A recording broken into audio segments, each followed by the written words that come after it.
Bueno. ¡Oh! Buenas, ¿qué tal? Bueno, creo que podemos ir arrancando.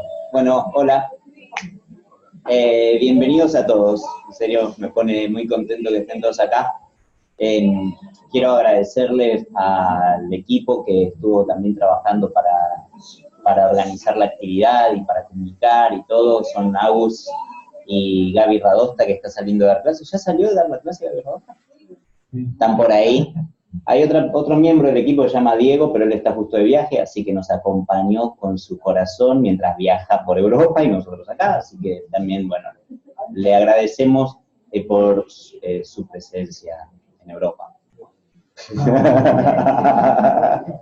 Y también quiero agradecer a Marie, que está ahí encerrada en la cocina y que se copó para armar una propuesta para los que tengan ganas después de picar alguna cosita.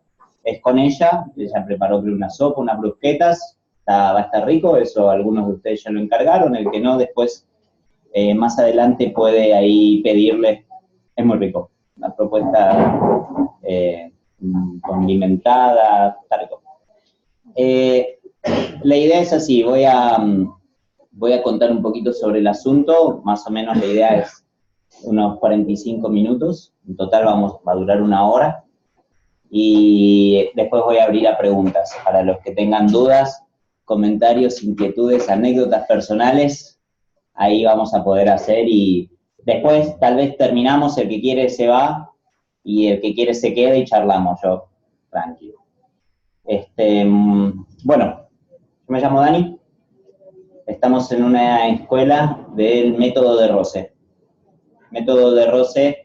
Después voy a contarles un poquito mejor de qué se trata, pero en líneas generales, entre las cosas que se aprende, tiene que ver con esto de administrar el estrés y gestionar un poco las emociones, porque entendemos que es un asunto que está muy, muy relacionado y determina mucho la calidad de vida en general y el rendimiento en relación a los resultados que obtengamos de cualquier cosa a la que nos dediquemos. Entonces vamos a empezar hablando de este asunto, vamos a empezar hablando del estrés.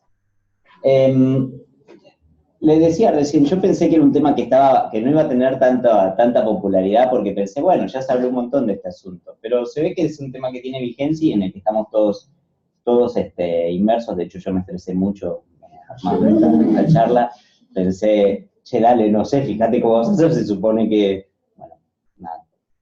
Ahí...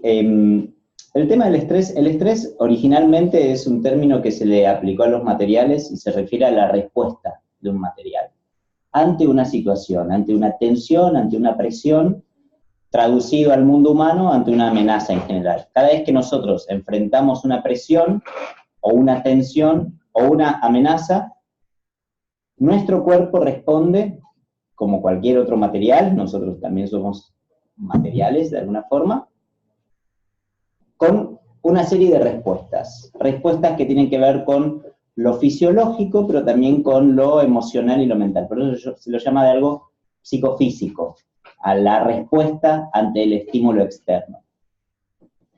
Ahora, ese estímulo externo es percibido por nuestro sistema nervioso y responde de cierta forma. Ahora, el estrés es una cualidad de los materiales que, de hecho, no necesariamente debería ser algo negativo, ¿no? O sea, justamente mucho se habla del estrés, pero en realidad no necesariamente es algo bueno o malo. Les traje acá un autor que me parece interesante, que se llama Nicolás Taleb. Es un libro que se llama Antifrágil, él se hizo bastante famoso hace poquito, pero en una parte dice algo, él habla del concepto antifrágil. Dice así, se lo resumo básicamente. Hay cosas que son frágiles, son las cosas que no resisten a ningún cambio, o sea, se rompen, como si fuese un florero, si yo lo cambio de lugar bruscamente, se rompe, frágil. Hay cosas que son robustas, quiere decir que son imperturbables ante un cambio, o sea, algo que puede cambiar su entorno y no se les mueve un pelo. Y después están los materiales o las cosas, los organismos vivos o incluso los movimientos culturales, los sistemas, etcétera, que son antifrágiles. Para él, ¿qué es antifrágil? Es aquello que evoluciona por el cambio, que se transforma por el cambio y en general para bien. Y dice, bueno, nosotros, los seres humanos, somos antifrágiles, porque tenemos la capacidad. Y ahí tira algo que a mí me pareció interesante. Déjenme ver acá si lo encuentro rápido.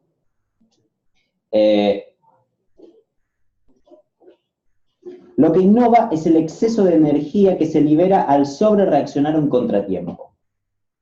Tira en un momento. Repito la frase porque la tiré un poquito bruscamente. Lo que innova, porque está hablando de innovación, es el exceso de energía que se libera, o sea, la respuesta fisiológica, al sobre-reaccionar a un contratiempo. El contratiempo es la circunstancia externa, y acá él está hablando de a qué se refiere con esto de la sobre-reacción. Dice, nuestro organismo, nuestro sistema nervioso, percibe una situación que es un contratiempo, una situación adversa, una tensión, una presión, una amenaza, y sobre-reacciona. Saca las armas, digamos, actúa. Ahora esa energía liberada, que después queda disponible, produce la innovación, justamente. Entonces, si uno agarrara esto, diría, bueno, entonces no tiene nada de malo el estrés. Puede ser justamente muy positivo, puede ser lo que nos haga sobrevivir a una situación, puede ser lo que nos haga realizar cosas que no hubiésemos hecho, el estrés. ¿Cuántas veces uno dejó para el final algo y cuando se le vino la fecha encima, lo hizo? Y entonces ese estrés, esa presión, al fin de cuentas fue una presión saludable, básicamente, porque hizo que uno haga lo que tenía que hacer. Entonces, ¿cuál es el problema del estrés? Si nos puede hacer innovar, si nos puede salvar la vida, si nos puede hacer cosas que deberíamos hacer y no estábamos haciendo. Entonces está el problema.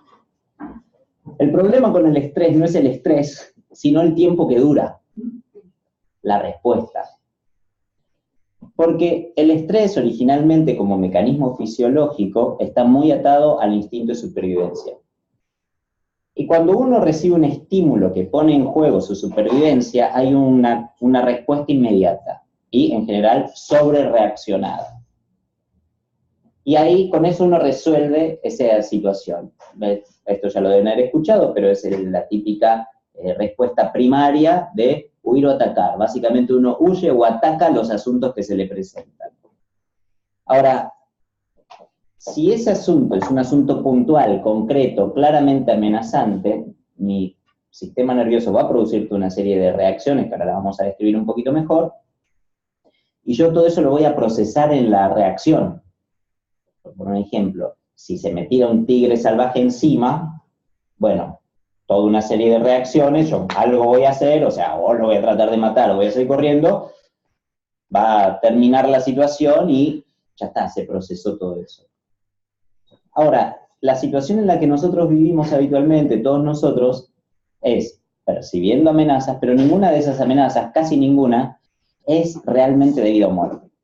Son pequeñas amenazas, pequeñas presiones, muchas de ellas incluso ni siquiera se ven tan presionantes al principio, como decir, no, bueno, me meto en tal carrera, la voy llevando.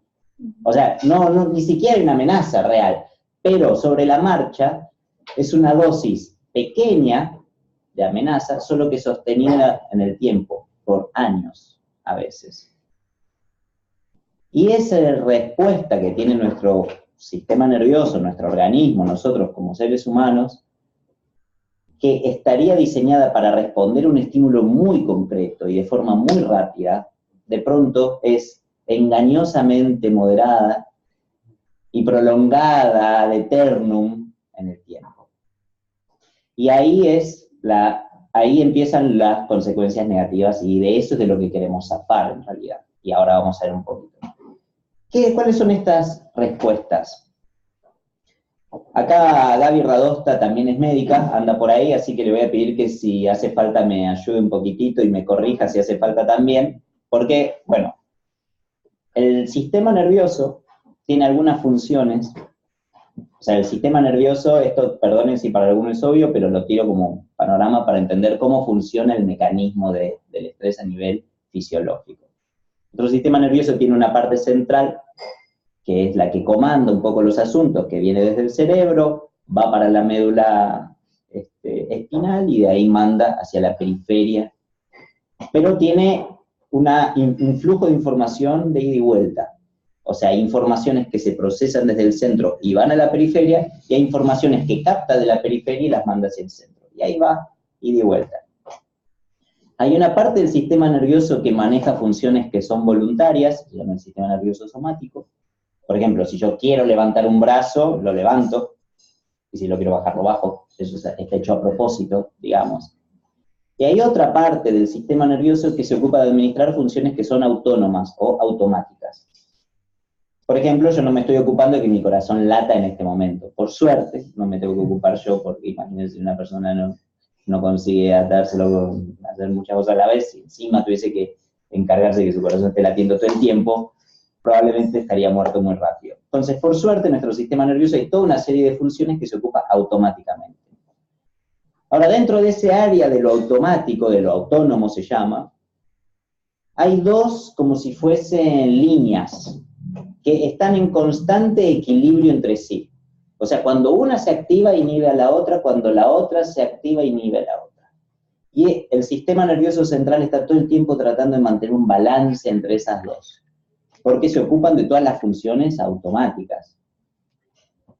Ahí está el sistema nervioso simpático y el parasimpático, que todos ustedes ya deben haber escuchado hablar. En el sistema nervioso simpático es el que va a actuar ante las situaciones de estrés. El sistema nervioso simpático, dicho popularmente por alguien que no es médico, y para que todos tal vez entendamos, es el que se ocupa de activar. Son las funciones que son activadas. Va a hacer las contracciones de ciertos músculos, va a acelerar el pulso cardíaco, va a aumentar la presión de sangre básicamente. Ahora, el sistema nervioso parasimpático se ocupa de todas las funciones que se hacen en relax, cuando no hay amenaza presente. Por ejemplo, es el que va a regular el sueño, la digestión, la reproducción, entre paréntesis, sexualidad, o sea, actividades sexuales. ¿Qué más? El crecimiento.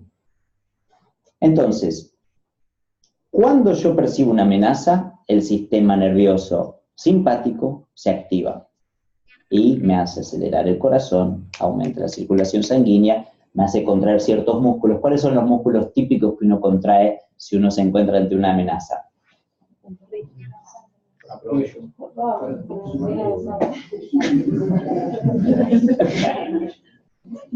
Cualquier similitud con la realidad de la policía. Pero ¿qué músculos? Si son típicos. Ahora, cada uno fíjese si cuando no se contractó alguno de estos músculos. Vas al dentista y te dice que estás bruxando. Te duele el cuello, te duelen los hombros, apretás los puños, apretás el abdomen también sin darte cuenta, o sea, cortás la respiración. Esos son los típicos músculos que el sistema nervioso va a activar ante una amenaza. ¿Por qué? Porque son los que yo necesito o para salir corriendo o para atacar. El sistema nervioso parasimpático, que va a ser inhibido por la actividad del simpático, es el que regula el sueño. Entonces, ¿qué pasa cuando yo empiezo a estar durante mucho tiempo con esta estimulación? Y dejo de dormir, dejo de digerir bien, quiere decir problemas de estómago, de intestinos, de evacuación.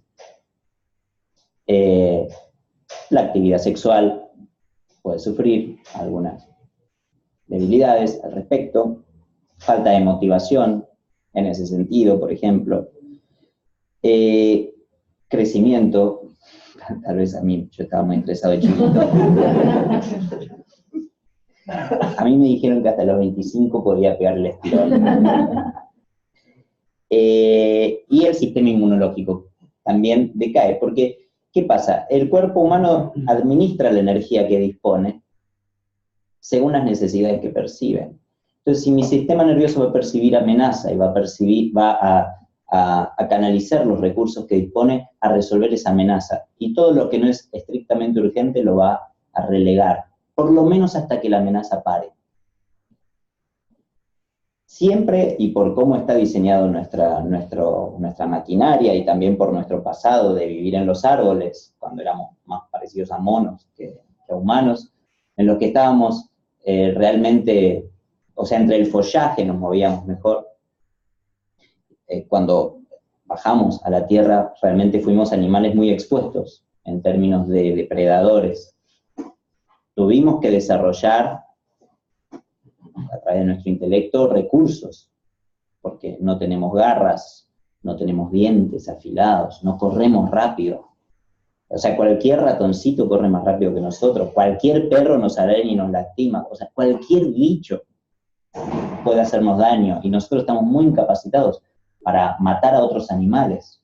¿Quién de ustedes se siente capacitado de agarrar y matar ahora, si yo traigo acá un perro, agarrar y una vaca?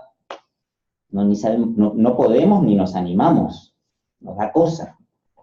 Entonces tuvimos que desarrollar herramientas. Pero entonces nuestro sistema nervioso es muy susceptible a la amenaza. Y va a siempre priorizar la amenaza, nuestro instinto de supervivencia va a siempre priorizar la amenaza ante el placer, digamos. Y eso es lo que explica que nosotros tengamos un registro mucho más sensible e incluso más duradero de todas las experiencias negativas que de las positivas. Si yo les pregunto a ustedes cómo les fue el día, todos van a decir, bien, bien. No, pero estuve llamando por teléfono hoy, me tuvieron no, y después me tocó bocina. Es muy raro que uno empiece a enumerar las cosas buenas que le pasó en el día, que de alguna le tiene que haber pasado. Yo me comí un alfajor, fue bueno, fue rico. Saludé a mi hijito, el perro me movió la cola. Bueno, sí, son todas cosas lindas, pero uno no se las acuerda. Sin embargo, son lindas cosas. O tan lindas como que alguien te toque bocina. O sea, que tu perro te mueva la cola es tan significativo como que cualquier huevón en la calle te toque bocina. Es insignificante, los dos son insignificantes, pero uno, ¿cuál se acuerda? El huevón que le tocó bocina. Y eso es porque nuestro instinto de supervivencia y nuestro sistema nervioso está regulado de una manera en la que va a percibir mucho más, con más intensidad y por más tiempo, las amenazas. Todo esto yo les estoy explicando porque va a ser a cómo nosotros entendamos el efecto del estrés. Y eso nos va a permitir lidiar diferente. Ahora les voy a explicar mejor cómo.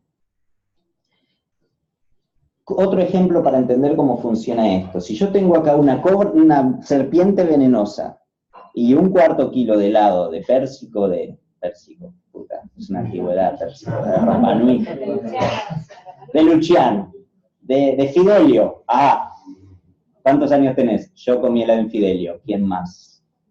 Ah. Bueno, ¿qué voy a hacer primero? Primero voy a responder a la amenaza, después en todo caso voy a ver qué hago con el estímulo agradable, ¿no? Entonces, sabiendo que las amenazas, mi sistema nervioso, mi percepción, es mucho más proclive a la amenaza que a la no amenaza, que va a durar más en el tiempo, y que mi sistema nervioso va a responder de esa manera, activando el sistema nervioso que se llama simpático, que no es nada simpático al final.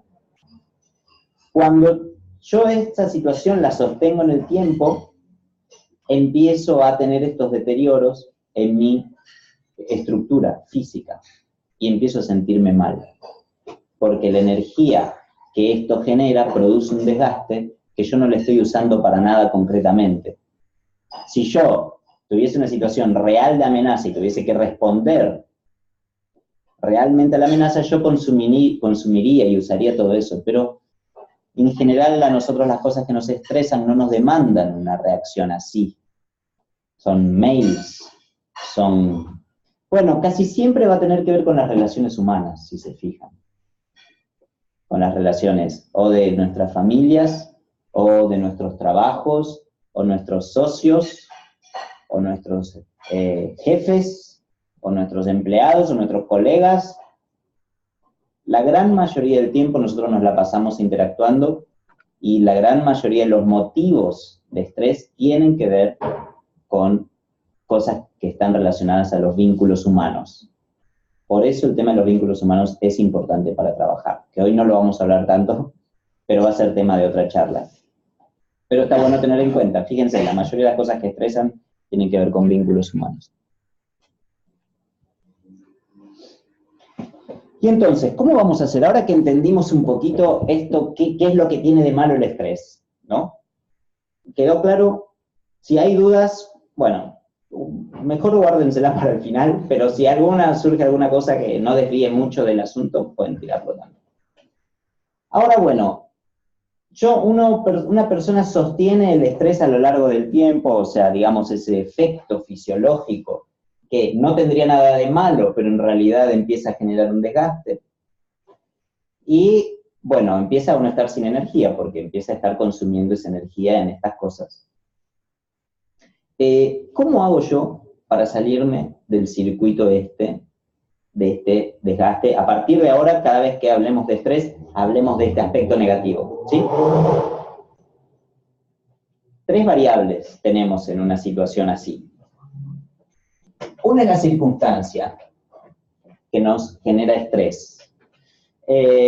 Una situación, por ejemplo, un examen, por ejemplo, una mudanza, por ejemplo, no sé, me echaron del trabajo, no sé, la circunstancia. Otra va a ser los recursos que yo dispongo para enfrentar esa amenaza, ese desafío. Por ejemplo, yo puedo tener una competición por delante, una carrera, y bueno, tengo mis músculos, mi fuerza con la que estoy entrenando. Y otra variable que es interesante es la percepción de la amenaza, que está como entre estos dos. Cada una de estas 3 variables vamos a ver que influyen sobre nuestro estrés. Y vamos a ver que hay veces que podemos, o sea, distintas situaciones nos van a permitir actuar sobre una, 2 o las 3, o nos va a dar herramientas para ver sobre cuál podemos actuar. Veamos algunos ejemplos. Si yo, por ejemplo, un ejemplo de un deportista de alto rendimiento, tiene su competencia, Juegos Olímpicos, viene entrenando. ¿Qué puede hacer sobre la circunstancia? Y bueno, está estresado, claro. Sobre la circunstancia, ¿qué puede hacer? Nada. Sobre los recursos, puede trabajar, puede entrenar. O sea, todo el tiempo anterior puede entrenar. Si ya está en la competencia, ya está, nada. En todo caso, puede trabajar sobre la percepción de amenaza, si él quiere manejar su estrés. Una persona que decide anotarse en una carrera y le da estrés, puede modificar la circunstancia, tal vez, puede decidir no anotarse en esa carrera. En general, el estrés, en este sentido que estamos hablando, va a consistir entre el desfasaje entre los recursos de los cuales yo dispongo y la amenaza o circunstancia que yo tengo que afrontar. Si yo tengo que afrontar una amenaza para la cual tengo recursos menores, este desfasaje me va a significar el estrés. Entonces, ¿cómo hago yo ahora para lidiar con esto? Una de dos. O modifico la circunstancia, cosa que casi siempre, o sea, casi nunca es real. Por las circunstancias muchas veces no tenemos poder de acción sobre ellas, y otras tantas no queremos modificarlas. Por ejemplo, si yo quiero, el sueño de mi vida es llegar a la luna, ser astronauta. Bueno, en una circunstancia sumamente estresante ser astronauta, pero no quiero modificar la circunstancia. El estrés no es negativo ahí. En todo caso, lo que yo sí puedo hacer es trabajar sobre los recursos con los que yo dispongo. Entonces, la circunstancia casi nunca la vamos a querer tocar. Las personas realizadoras suelen tener circunstancias estresantes, pero son realizadoras. Gracias a eso escribieron un libro, gracias a eso construyeron un edificio, gracias a ellos llegaron a la luna, o sea, estuvo bien. Claro, con un cierto costo, con un cierto desgaste, sí, pero la circunstancia no siempre la vamos a querer modificar. Es más, en la medida en que aprendemos a administrar el estrés, vamos a afrontar cada vez más desafíos. Entonces, casi siempre una persona que sabe administrar el estrés no es una persona no estresada, es una persona estresada, solo sabe administrarlo. Porque se va a poner siempre proyectos, desafíos, cosas que lo motiven. ¿Cuánto tiempo aguanta una persona en una hamaca paraguaya en una isla paradisíaca? Y dice, wow, flash, sí, 15 minutos. Después se levanta, tiene que buscar qué hace. Entonces, la circunstancia es la circunstancia, eso casi nunca lo vamos a modificar, aunque a veces sí, o sea, en un caso extremo sí. Podemos trabajar sobre estos dos.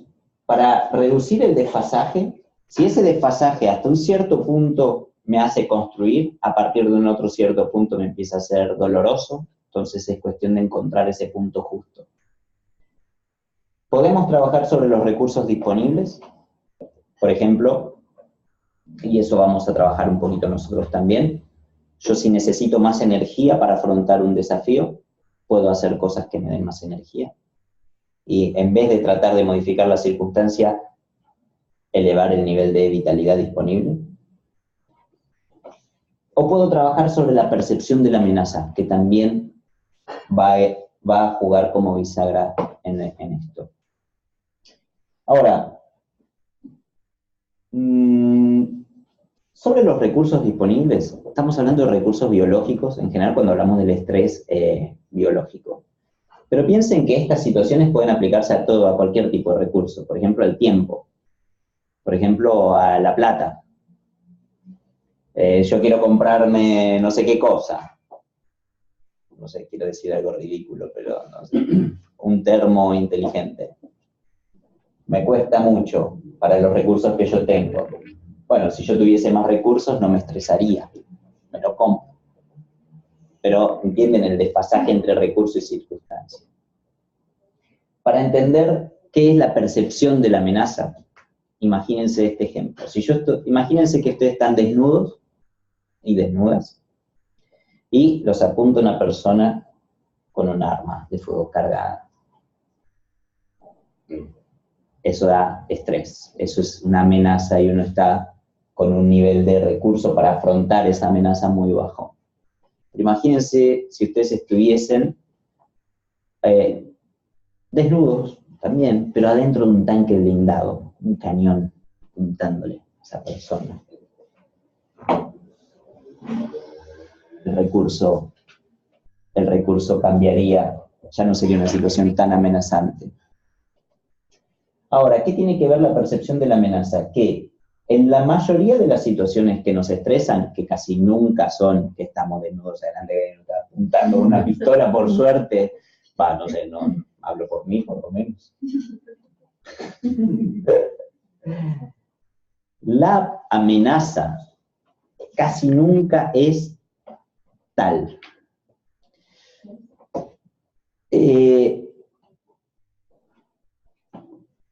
La gran mayoría de las cosas que nos estresan no son de vida o muerte, por ejemplo, y nos están costando vida real. O sea, uno pierde años de vida, esto es literal, por estar estresado. Uno detiene todas las funciones que se ocupan de regular la longevidad. Uno quema los cartuchos rápido cuando no está estresado. Está bien, el cuerpo está en condiciones de hacerlo para ciertas situaciones y por ciertos momentos, pero no para durante años. Entonces, si me está costando vida, tiene que ser por algo que me está amenazando la vida, si no, no tiene sentido, básicamente. Y la gran mayoría de las amenazas a las cuales estamos enfrentándonos no son a ese punto. Entonces, si yo lograra cambiar mi percepción sobre la amenaza, también lograría intervenir sobre este juego. ¿Cuál es el riesgo de la percepción de amenaza? Bueno, el autoengaño. Si uno está bajo una situación amenazante y que tiene que resolver sí o sí, y uno se dice a sí mismo, no, bueno, esto no es nada, no, bueno, pará, flaquito, dale, responde. ¿Cuál sería como el lado, digamos, el extremo para el otro lado, el que se cae para lo que yo, por ejemplo, no propondría? Bueno, te hice esperar 3 horas en la parada del colectivo y no llegué porque no me quise estresar. Bueno, dale, pero necesitabas estresarte. Vos pensaste que ahí no había una amenaza, pero en realidad sí, una presión, la presión de consideración para conmigo. Y ahí, entonces, ese sería como el otro extremo. La percepción de amenaza, jugar con la percepción de amenaza, tiene el riesgo de del autoengaño, de la cosa medio desinteresada. Y este asunto nos lleva al tema de las emociones, porque el emocional es el que nos juega en general siempre estas malas pasadas en relación a la percepción de la amenaza. Porque ¿cuál es la respuesta? Es el miedo. Me dio miedo. El estrés está muy ligado al instinto de supervivencia. El instinto de supervivencia básicamente es un sensor que dispara miedo, básicamente. O sea, es un miedo atávico, un miedo justificado a veces, ¿no? A veces uno está en riesgo de vida, pero la gran mayoría de las veces la verdad es que no. Pero entonces, ese miedo es el que nos hace, y también esa predisposición a percibir la amenaza más fácil que el placer, es lo que nos hace empezar a generar un condicionamiento. Para nosotros, como escuela, el tema del emocional está muy relacionado al condicionamiento. Porque si se fijan, uno tiende a responder con las mismas emociones ante los mismos estímulos casi siempre. Uno instala condicionamientos emocionales, casi siempre involuntarios, ¿no? Tipo, si yo de chiquito me mordí un perro, después cada vez que veo un perro me da miedo, ahora yo no decido que me dé miedo, no es una decisión el emocional, me pasa. Pero es justamente eso es lo que hace que el emocional esté tan relacionado a todas esas funciones que uno no decide, que son las autónomas, son las inconscientes. Entonces el emocional, si bien no es fisiológico, aunque algunos van a decir que sí, o sea, podríamos entenderlo como sí o como no, porque no dejan de ser, de pronto, químicos, neurotransmisores, etc., está en el terreno de lo inconsciente también.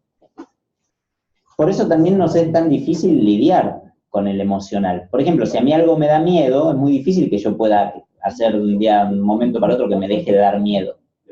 No lo decido yo. Para lidiar con el emocional, también tenemos un poquito este asunto, el asunto de la percepción. Es importante entenderlo porque nos hace cambiar la perspectiva, pero tiene la desventaja de que es una comprensión racional. Hoy hablaba con una alumna de la mañana, me contaba, hablábamos de este asunto, yo le contaba que íbamos a dar una charla hoy sobre esto, entonces charlábamos, y todo el tema del emocional y de la administración de las emociones y del estrés y todo esto, digamos que hay un terreno que tiene que ver con lo que uno entiende, y lo entiende racionalmente, y puede sonar súper lógico, y uno puede estar 100% de acuerdo, pero todavía está el terreno de qué es lo que uno logra hacer básicamente con eso. Entonces no nos basta con la perspectiva, no nos basta con entender el tema. Tenemos que desarrollar un entrenamiento que nos permita lidiar con esas cosas, pero son cosas que son inconscientes, son involuntarias, son automáticas. Entonces, ¿cómo hago yo para lidiar con eso? Las técnicas, los ejercicios, que hoy al final vamos a hacer alguna para que tengan ustedes una noción, pero es una muestra gratis, porque es algo chiquitito así, en el sentido de, nada, es solo para vivenciar un poquito, pero son justamente las que nos van a permitir aumentar como recurso, el recurso de la vitalidad, o sea, tener más con qué afrontar esas amenazas. Y por otro lado, las técnicas lo que tienen es que son mecanismos simples que nos permiten cruzar el puente un poquito entre lo consciente y lo inconsciente, lo voluntario y lo involuntario. Por ponerles un ejemplo, que de hecho es el tema del que vamos a hablar la charla que viene, que el primer miércoles de julio vamos a hacer otra, que va a ser un poco enganchando este mismo tema, pero desde lo práctico. Por ejemplo, si ustedes se fijan, hay un montón de funciones que nosotros podemos decidir hacer automáticamente o podemos decidir que pasen, o sea, podemos dejar que pasen automáticamente o podemos hacer voluntariamente. Por ejemplo, ¿quién me da un ejemplo? La respiración. La respiración es el más clásico, el más fácil de ver, que uno, si no hace nada, uno respira igual, y de pronto si uno quiere, interviene y puede respirar voluntariamente de cierta forma y entrenar cosas.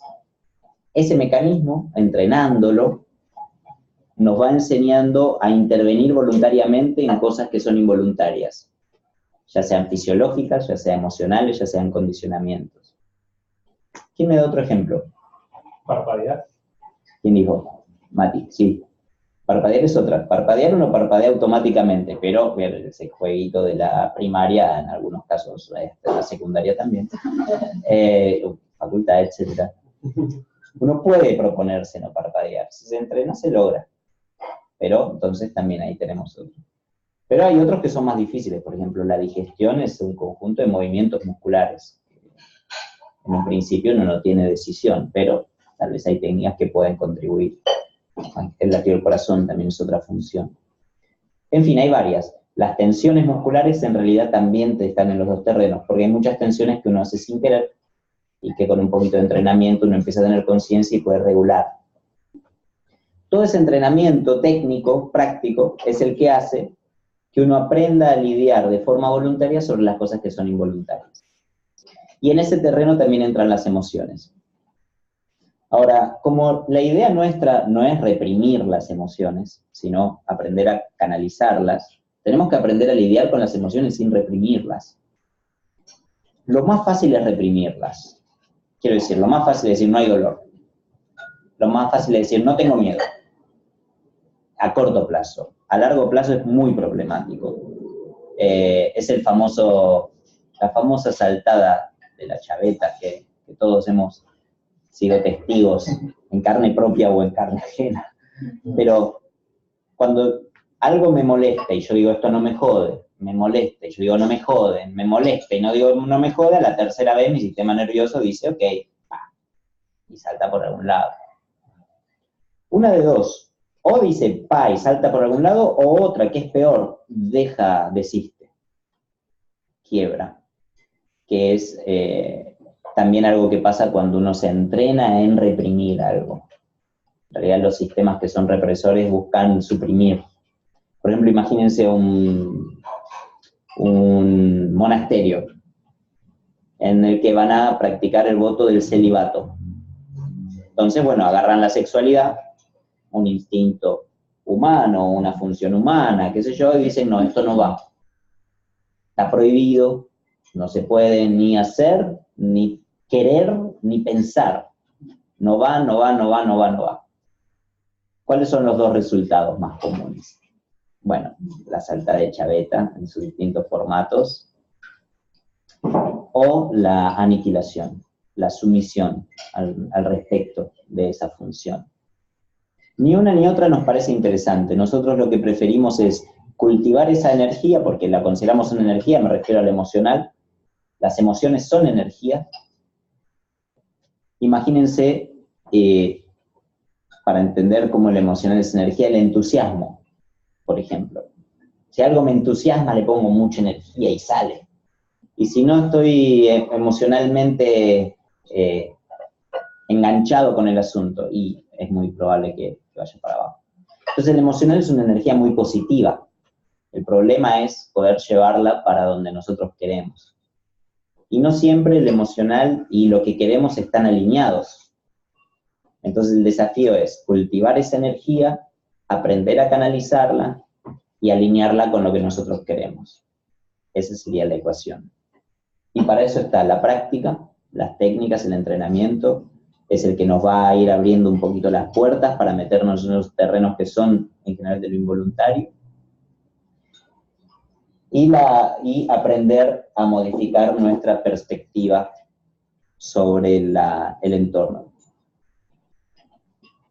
Una última cosita sobre la perspectiva.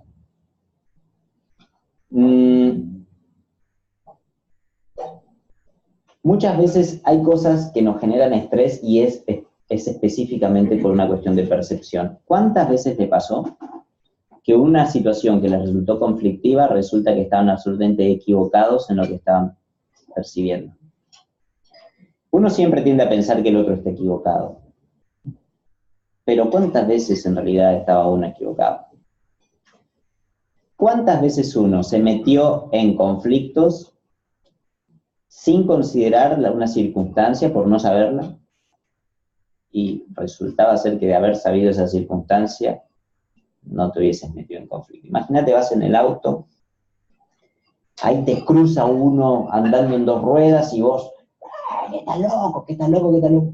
¿Qué sabés si no estabas llevando al hijo al hospital? y vos encima le rajaste una puteada y te hiciste mala sangre. Y si vos hubieses estado en esa situación, hubieses hecho la misma cosa que él te hizo a vos porque estás desesperado. ¿Cuántas veces las circunstancias son tan diferentes a lo que uno cree? Teniendo en cuenta eso, nosotros tenemos una frase que la realidad es una cuestión de óptica. Teniendo en cuenta que la realidad es una cuestión de óptica, porque si yo lo miro de un lado veo una cosa y si yo miro del otro veo otra, no sé si vieron el ejemplo.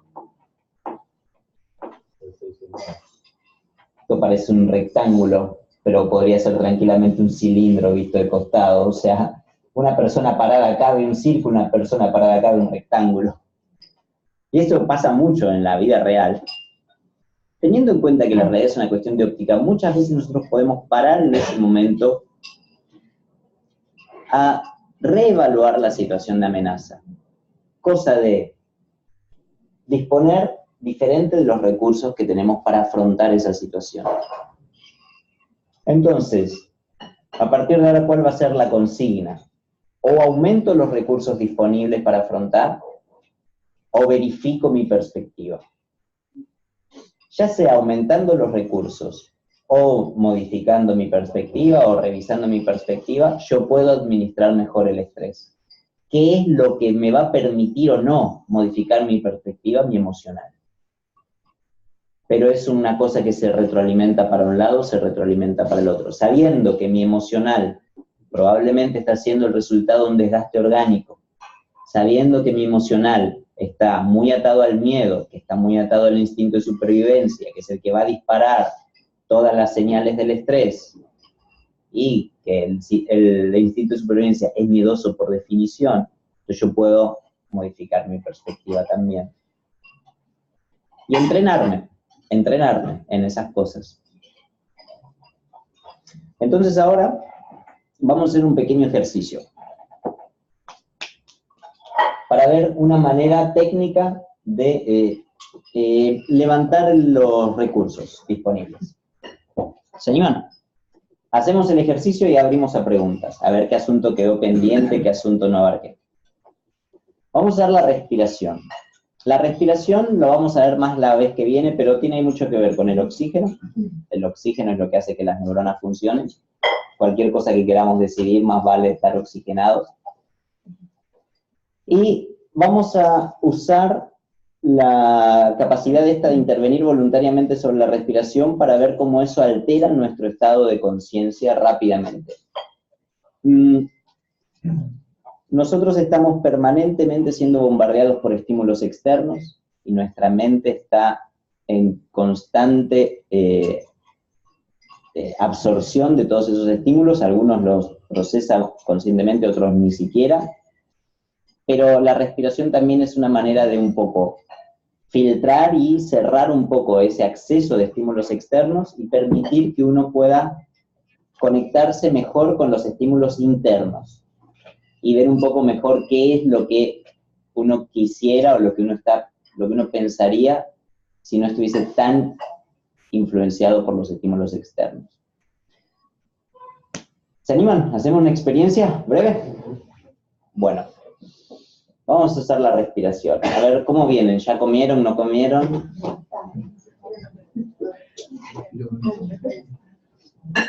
Bueno, vamos a hacer solo una mitad del ejercicio, porque la otra mitad creo que iba a terminar mal.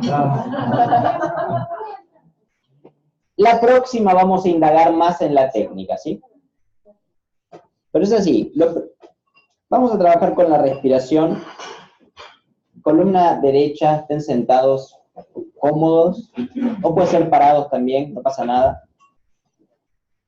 Y van a cerrar los ojos, porque de hecho la mayor parte de los estímulos que procesamos son visuales. O sea, la visión es muy abarcante en términos de estímulos.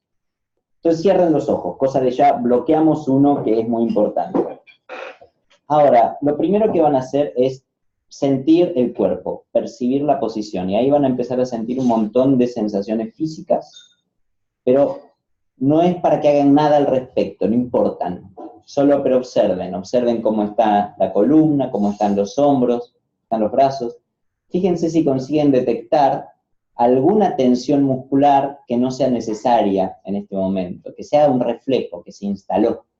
Por ejemplo, la mandíbula apretada, por ejemplo, el cuello, por ejemplo, los hombros, por ejemplo, las manos. Y eso sí, ahí empiezan a descontraer.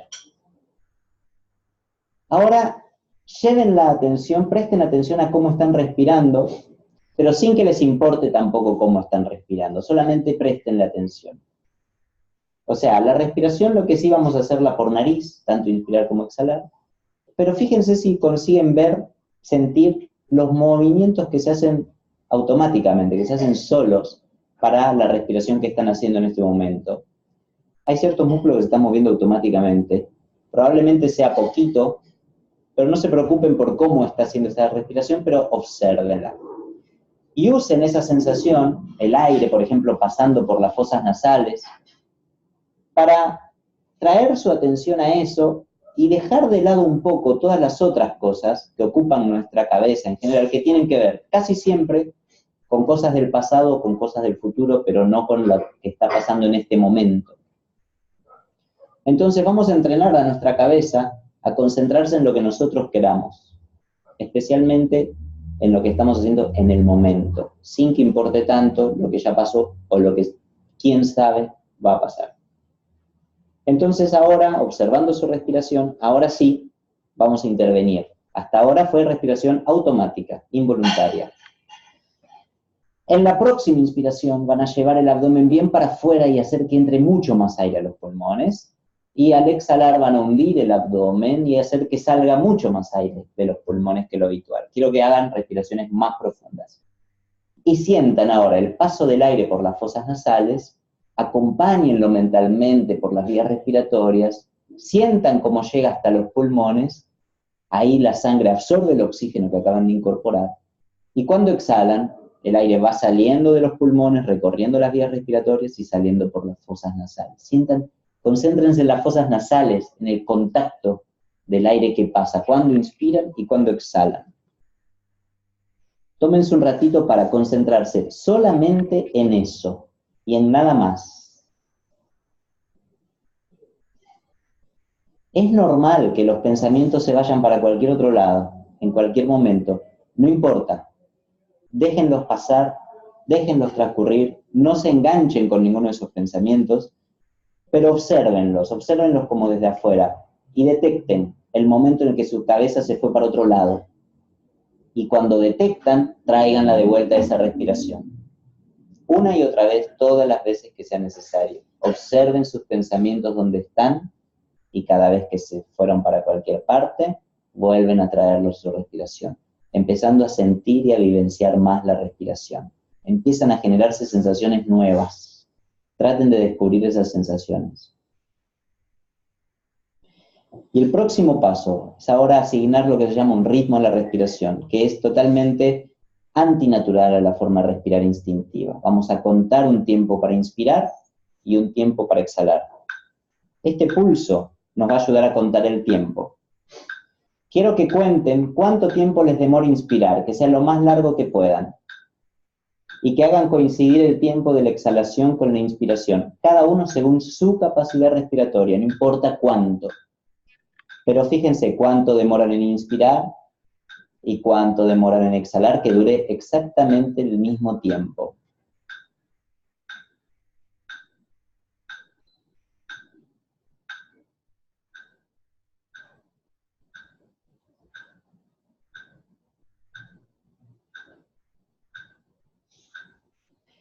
Puede que tarde un poquito, que tarden en encontrar su medida de tiempo, búsquenla. Cuando la encuentran, el mismo tiempo inspiran, el mismo tiempo exhalan. Acto tan simple, pero absolutamente revolucionario desde el punto de vista instintivo. Y ahora van a agregar un tiempo con pulmones llenos, que sea el mismo tiempo. Si venían inspirando durante 6 pulsos u 8, retienen con aire el mismo tiempo, exhalan el mismo tiempo. Si les empieza a costar mucho, adapten la medida a algo que consigan mantener. Un tiempo para inspirar, el mismo para retener con aire y el mismo para exhalar.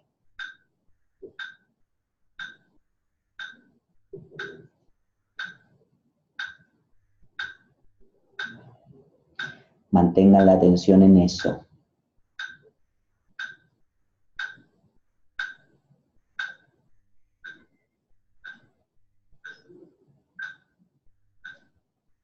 Sigan un poquito más. Pero con el próximo ciclo van a duplicar la exhalación. Se llama el ritmo 1-1-2.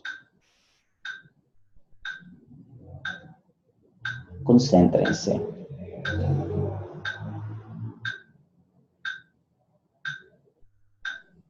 Es normal que surja inestabilidad, que haya una cierta resistencia, pero traten de lograrlo igual.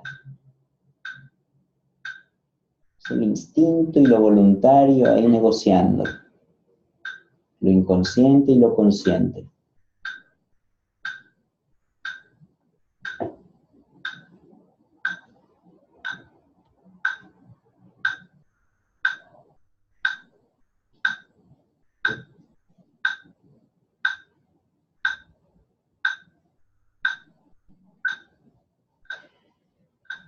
Ahora hagan un último ciclo completo.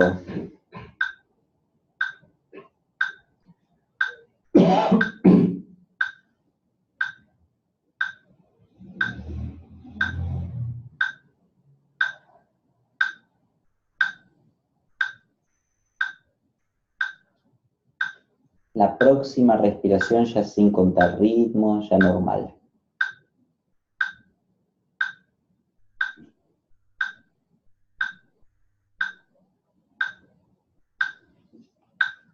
Cuando van terminando pueden ir abriendo los ojos.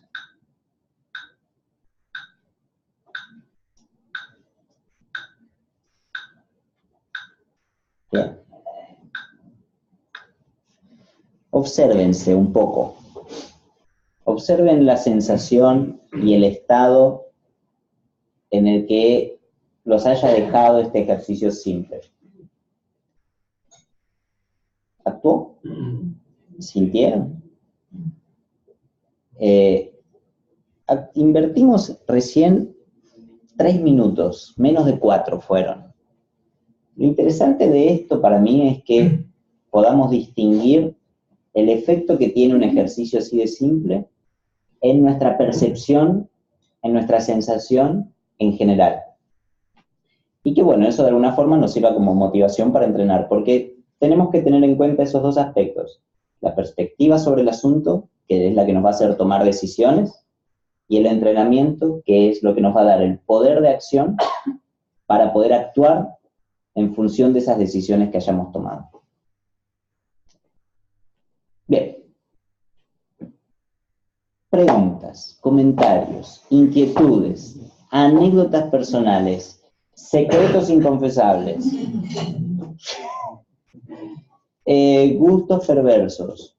¿Alguien quiere compartir alguna cosa? Bueno, hasta acá llegó lo mío, ahora charlemos un poquito.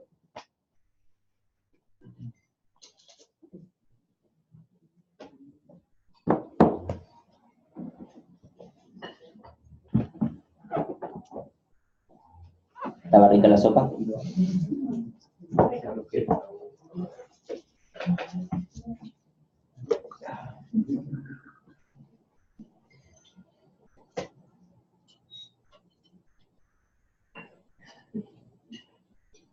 Yo me la banco, no se preocupen.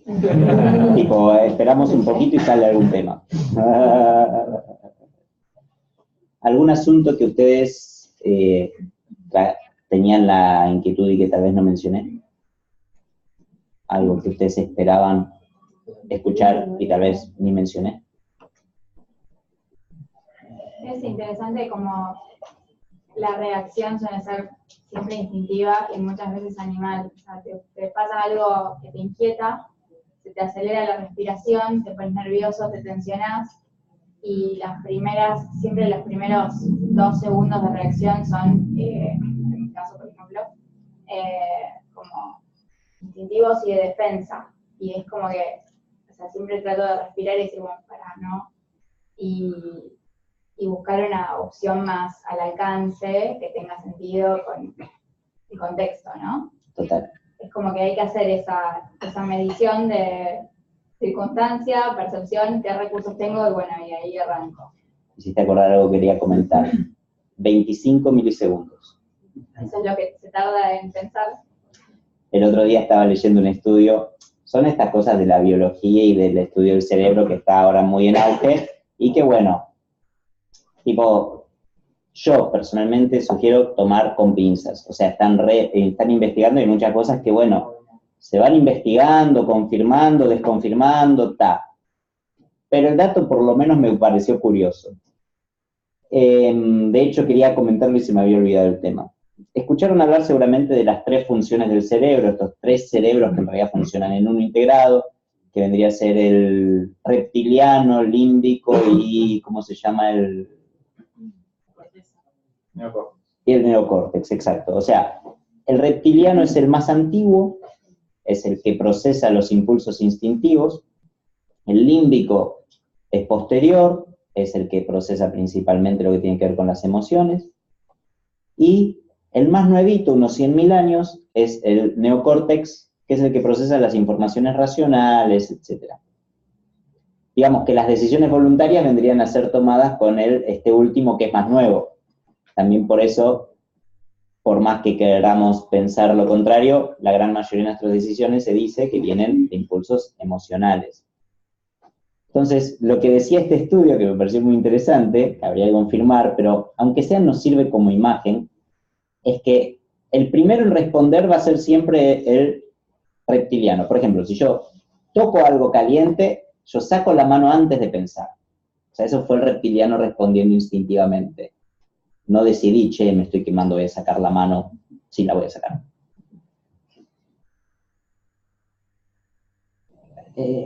125 milisegundos, algo así era, el límbico recibe la información que el reptiliano ya procesó. Ahí, tipo, tocaste, sacaste la mano inmediatamente, y ahí decís, oh, me quedé. Y 325 milisegundos. Daba una diferencia de 250 en definitiva, no me acuerdo bien cómo era, 250 así milisegundos. 25 milisegundos. No, 250 milisegundos, un cuarto de segundo, ¿era? Okay. La distancia entre el reptiliano y el racional. Y ahí agarras el cuarto.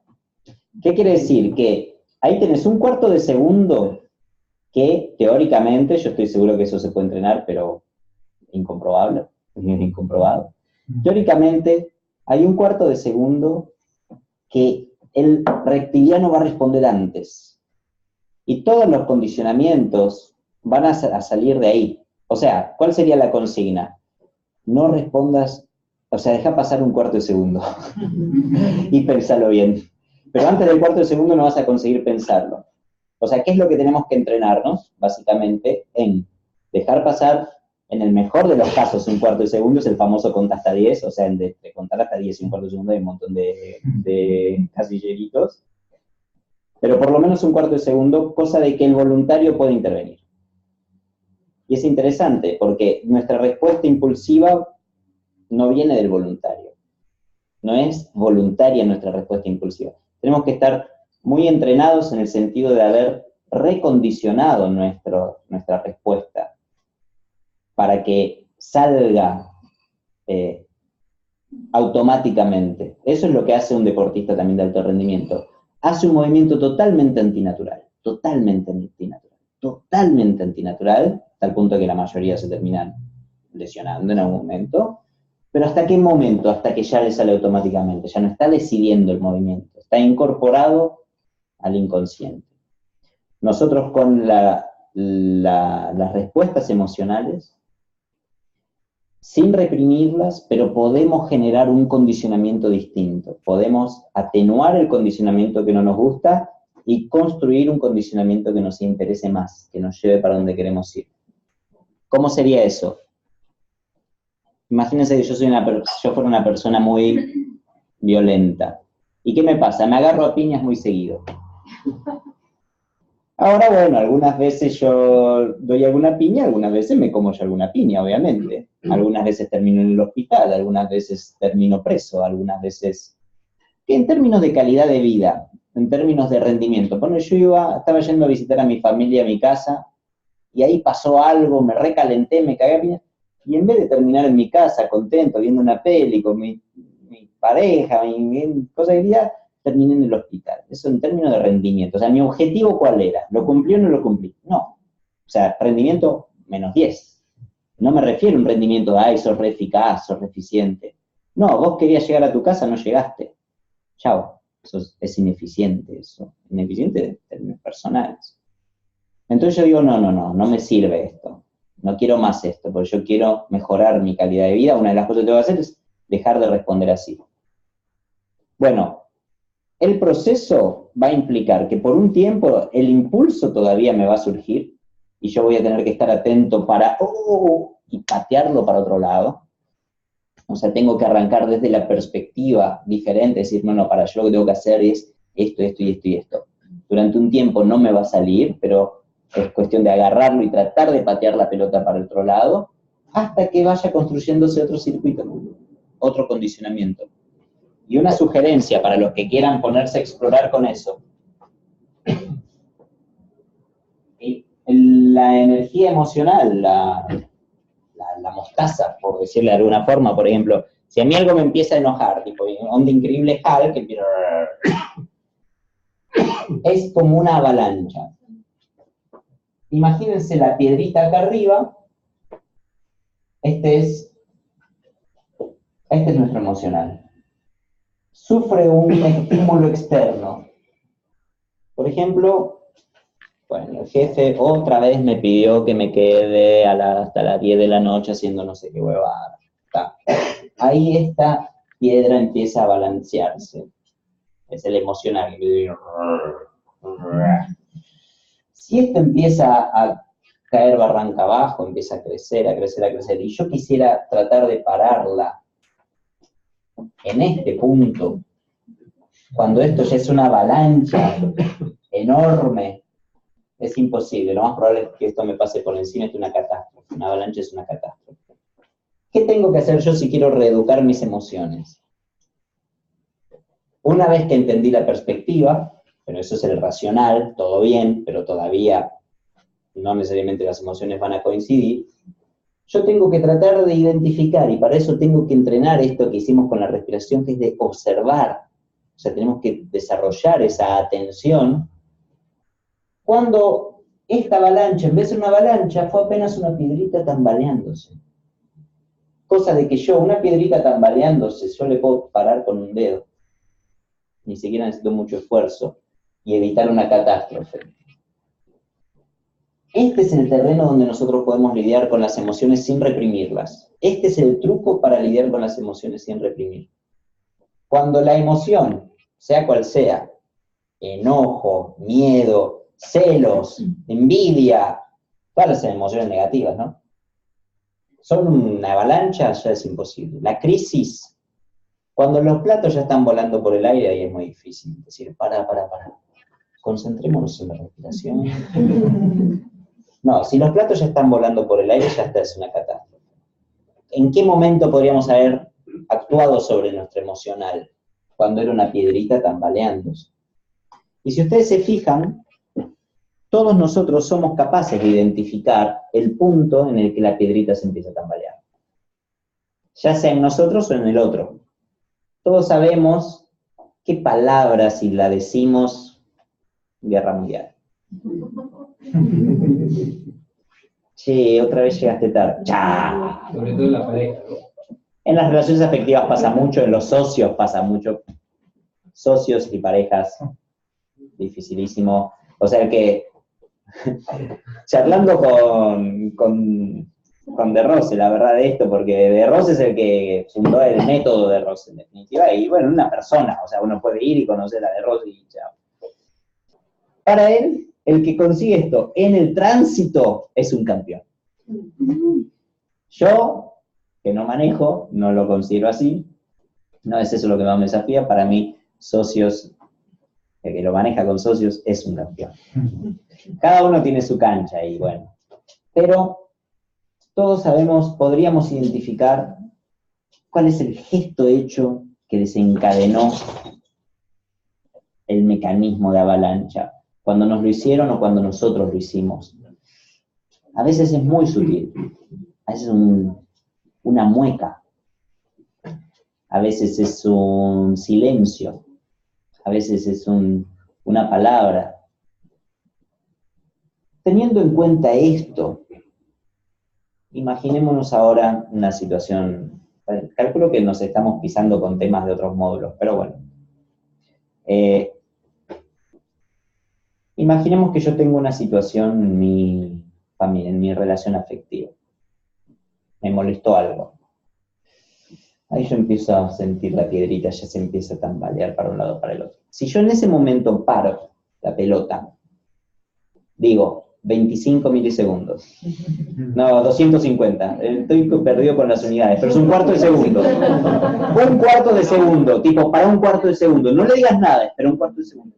Lo que vos digas en ese primer cuarto de segundo es cagada. Porque es el bicho. No, esperás un cuarto de segundo, no es mucho. Un cuarto de segundo. Ahí parás la pelota. Y decís, pará, ¿será que tengo razón? ¿Será que vale la pena? Costo-beneficio en relación a la calidad de vida y el alto rendimiento. Digo esto porque la propuesta del método Rosa en general es calidad de vida y alto rendimiento, pero en este sentido que estamos hablando. ¿Será que vale la pena? ¿Qué prefiero? ¿Va a ser una pesadilla esto toda la noche? O tal vez en realidad no era tan grave, vaya uno a saber, viene cansado, cansada, llegó se perdió un colectivo y yo encima le hago un escándalo. Costo-beneficio. ¿No será mejor que tal vez, bueno, invito a salir y chao, a cenar afuera? Y ahí, cuando la piedrita era una avalancha, yo no reprimí nada. La piedrita era apenas una piedrita, yo no reprimí nada todavía. Lo que hice fue agarrar un impulso emocional cuando recién nació y canalizarlo en un sentido que yo considero mejor para donde yo quiero ir, cuando todavía era fácil de conducir para otro lado. La tendencia natural hubiese sido a reforzar el hábito. Otra vez la misma historia. Chan. Todos pensamos otra vez lo mismo y todo el mundo piensa lo mismo de nosotros. Che, otra vez lo mismo. La realidad, si uno tuviese que responder, es que sí, porque somos seres condicionados. Entonces, si uno nos pregunta, che, otra vez lo mismo, sí, porque soy un ser condicionado, vos también, todos somos seres condicionados. Todos vamos a pisar los mismos palitos, cada uno los suyos, pero casi siempre son los mismos. Para cambiar el palito que uno pisa, porque uno pisa el palito siempre va a pisar, pero bueno, es cuestión de atenuarlo el palito que uno siempre pisa, y en el momento en el que es una piedrita nada más, que es fácil de manipular, conducirlo en otro sentido, sin reprimir. Transformarlo en algo que vaya en el sentido en que uno quiere, que uno lo pensó desde la perspectiva de lo racional, pero estaba tratando de que el emocional acompañe. El emocional, acuérdense siempre, va a estar en el terreno de lo inconsciente, lo involuntario, lo instintivo. Siempre el emocional va a estar más cerca de ese terreno que del otro terreno. Le llevan miles de años de evolución al racional. Entonces yo para trabajar sobre el emocional tengo que meterme con recursos que lidien con lo instintivo, con lo fisiológico, porque no me va a ser suficiente entenderlo racionalmente. Por eso a veces ir al psicólogo, cosa que me parece recopada y que alguna vez hice y que, nada, respeto mucho la psicología, a veces nos puede pasar, por lo menos el psicoanálisis, nos puede dar la sensación que le falta un poquito para resolver el tema. Yo puedo ser consciente y es muy importante que yo tome conciencia del mecanismo, pero todavía me falta un recurso concreto para actuar sobre el mecanismo. Y eso a veces puede no ser tan obvio. Puede ser difícil. Aparte porque requiere disciplina. O sea, requiere entrenamiento. Entonces, el desafío es ese, es lograr ese entrenamiento. Acuérdense del cuarto de segundo y de la avalancha. Eso, si se quedan con eso, el cuarto de segundo y la avalancha. Tarda un cuarto de segundo la avalancha en venirse abajo, ¿tá? Es mucho y no es mucho, ¿no? ¿Qué más? Tenemos un minutito más. A partir de ahora, el que quiera irse, váyase. Sí, vos no son muy simpáticos. Me encantaría que no se vayan. Yo no tengo problema, yo me voy a quedar, pero como ya nos pasamos un poquito de la hora prevista, entiendo el que se tenga que ir, vaya. El que no, nos quedamos charlando y la seguimos un poquito más y bueno, les agradezco muchísimo a todos por haber venido, espero que les haya aportado algo, que les haya sido, aunque sea un poquito útil.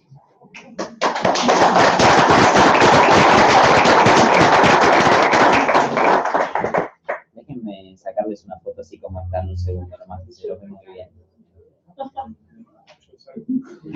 Paralo.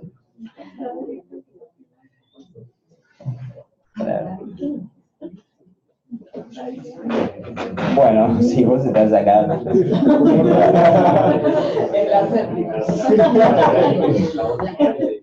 Bueno, acá mi asistente.